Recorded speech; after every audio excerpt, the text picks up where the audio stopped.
Pyramid. Pyramid का नाम सुनते ही दिमाग में अगर कुछ आता है तो वो है ममिया। हजारों साल पुरानी ममिया। ममिया भी किसी आम इजिप्शियन नागरिक की नहीं बल्कि वहां के राजाओं की।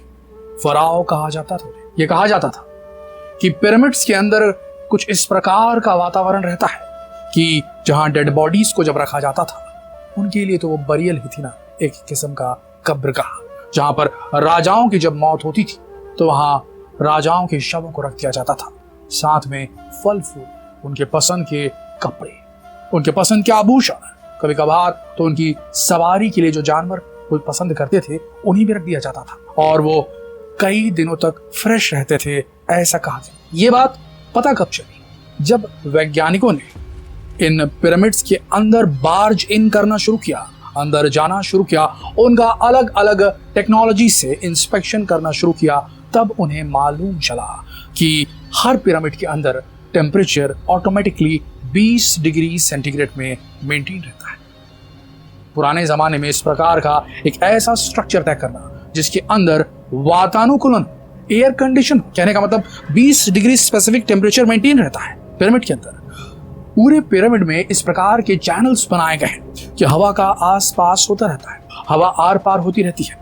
यानी कि ऐसा नहीं है कि टूम्ब के अंदर, उस पिरामिड के अंदर अगर कोई जाए तो उसकी जान चली जाएगी दम घुटने की वजह से। पिरामिड्स का स्ट्रक्चर कुछ इस प्रकार से बनाया गया है कि इसके अंदर जो भी चीज रहेगी वो प्रिजर्व रहेगी नेचुरल तरीके से, फिर चाहे वो फल फूल हो, वस्त्र हो या फिर डेड बॉडी। इसीलिए सैकड़ों साल पुरानी डेड बॉडीज को हम इन मम्मियों के रूप में देख सकते हैं। आज अगर इंसानी शरीर को जमीन में दफना दिया जाए तो 1 महीने के अंदर उसका शरीर खाक हो जाता है, 6 महीने के अंदर उसके अवशेष भी नहीं मिलेंगे, हड्डियां तक गल जाती। लेकिन पिरामिड के अंदर ऐसा क्या है कि जिसकी वजह से वो शरीर एकदम सही सलामत है? ये तो एक रहस्य है। अभी रुकिए, अभी सुनिए, रहस्य कुछ और भी है।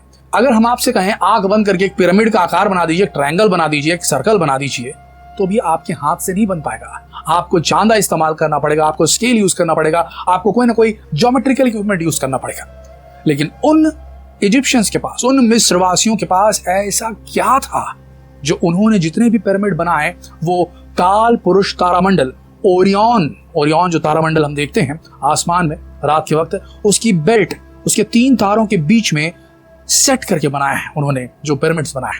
उनके पास इतना ज्ञान, इतना कैलकुलेशन, इतनी गणना कहां से गई? ये सिंपल साइंस तो नहीं हो सकता, ये एंशिएंट साइंस जरूर हो सकता है। एक ऐसी विद्या जो अब लुप्त हो चुकी है, इजिप्शियंस के जाने के बाद से लुप्त हो चुकी है। सबसे बड़ी बात, कुछ इस प्रकार का कोण बन रहा है पिरामिड्स का कि वो सीधे ओरियन के 3 सितारों की तरफ दिशा दिखाता है। ये अपने आप में एक बहुत बड़ा रहस्य है। तो क्या ये समझ लिया जाए, ये सोच लिया जाए कि जो इजिप्शियंस थे उन्हें वाकई में मृत्यु के बाद के जीवन पे पूरा भरोसा था, तभी वो इस प्रकार के टूम्स बनाते थे, इस प्रकार के पिरामिड बनाते थे जहां पर राजाओं के शवों को रखा जाता था और उन्हें प्रिजर्व रखने के लिए वहां बहुत सारी टेक्नोलॉजी उन्होंने एंशिएंट साइंस के हिसाब से बना के रखी थी। और वो उनका जो डायरेक्शन था, जो एनर्जी निकलती थी पिरामिड के उससे, जो शेप था, वो ओरियन के 3 सितारों की तरफ जा रहा था। ये कैसे संभव हो पाया? क्या वाकई में उनके पास वो टेक्नोलॉजी थी जिसकी मदद से जो उनके इंपॉर्टेंट लोग थे, जो राजा थे, जो फराव थे, उनकी आत्माओं को सेफ पैसेज दिया जाता था स्वर्ग तक? क्या लगता है आपको?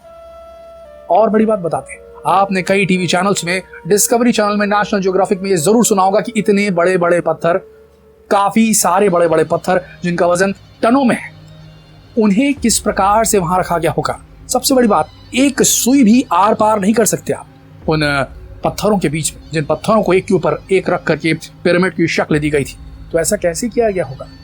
आज के वक्त में जब हम इंसान चांद पर कदम रख चुके हैं और मंगल ग्रह पर अपने सैटेलाइट्स भेज चुके हैं, ऐसे समय पर भी हमारे पास जो क्रेनें अवेलेबल हैं, जो क्रेन्स अवेलेबल हैं, वो 20,000 किलो, 30,000 किलो से ज्यादा का वजन नहीं उठा सकती। फिर भी पिरामिड्स में 23 लाख पत्थरों का इस्तेमाल किया गया और हर एक पत्थर का वजन जो है वो 5 टन से भी ऊपर था। इतना सारा वजन कैसे उठाया गया? लाइमस्टोन के पत्थर, ग्रेनाइट के पत्थर, ये सब कैसे वहां तक पहुंचाए गए? कौन सी टेक्नोलॉजी यूज की गई? सोच के देखिए जरा, कैसे संभव हो गई।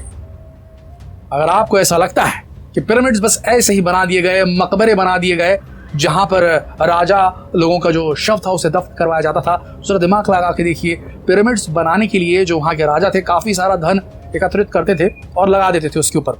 लेकिन पिरामिड अगर इतने महत्वपूर्ण थे, पिरामिड के अंदर जब कुछ इतना सब कुछ सेफ था, तो उनके महलों का आकार पिरामिड के आकार में क्यों नहीं बना?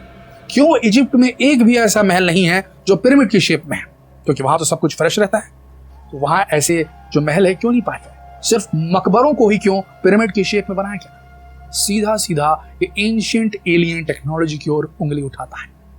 कुछ तो ऐसा था जो उन इजिप्शियंस के पास 4000 साल पहले मौजूद था, जो आज हमारे पास, हमारे मॉडर्न साइंस के पास मौजूद नहीं है। आपको क्या लगता है? क्या आप जानना चाहेंगे और भी ऐसे ही एंशिएंट एलियन टेक्नोलॉजीज के बारे में जो इजिप्शियन कल्चर में इस्तेमाल की जाती थी? अगर आप जानना चाहेंगे तो अभी शेयर कीजिए इस वीडियो को, लाइक कीजिए इस वीडियो को और सब्सक्राइब कीजिए हमारे चैनल को, और कमेंट में लिखिए कि आप इसका पार्ट 2 देखना चाहेंगे। अगर आप कहेंगे तो हम जरूर इसका पार्ट 2 भी आपके लेकर आएंगे। आप सबका इस वीडियो के अंत तक बने रहने के लिए दिल से धन्यवाद।